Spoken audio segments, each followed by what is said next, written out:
Good morning guys, it's our day to today here at La Union and ngayon maliligo kami sa dagat and ano pa ba? Try ko mag-surf kung maganda yung alon.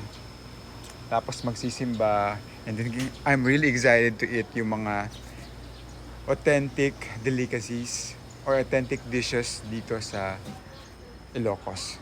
So samahan niyo kami. Morning! So si RC, yan po yung outfit ni RC, oo, di ba?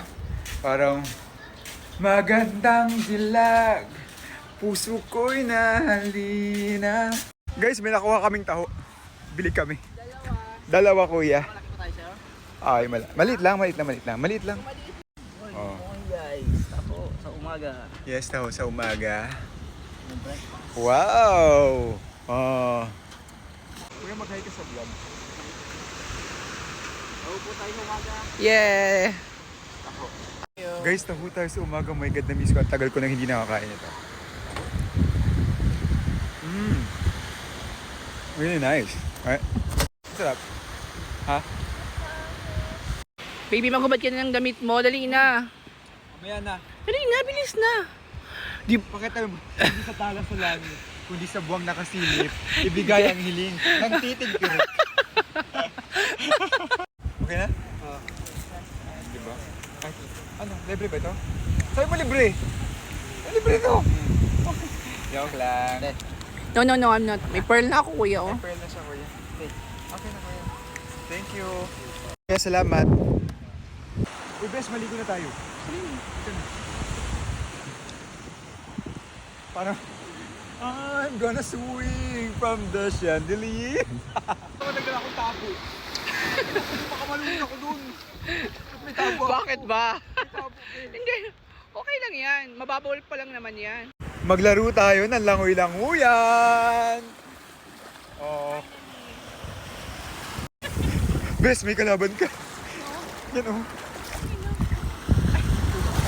Ay, ang ganda ng sunrise. Wow! Ang ganda. Morning! Ang ganda ng sunrise oh. Sunrise, sunset. Gusto ko yan. Diba? Ganda oh. Grabe, ay bags ko. Wala pa kaming tulog. Lasing na lasing kami kagabi. Di puga. Maglakad muna tayo, magpainit tayo kasi di ba healthy daw yun? Kasi maganda yung araw. Ganda ng araw, di ba? Wala sa dagat. Let's go! Grabe. Alam mo, mabilis lang kami dito sa LU kasi iniiwasan namin yung traffic pabalik. So uwi na kami baka bukas din. Uwi na kayo bukas. Ang daming tao kagahapon, grabe. Tapos yung mga tao grabe dito. Ang tawag dito, mag-umaga silang nagiinuman. Grabe. Di ba dapat bawal yun? Joke lang. So ang ganda dito oh, di ba? Dito yung sunrise, dito yung sunset. Magabi.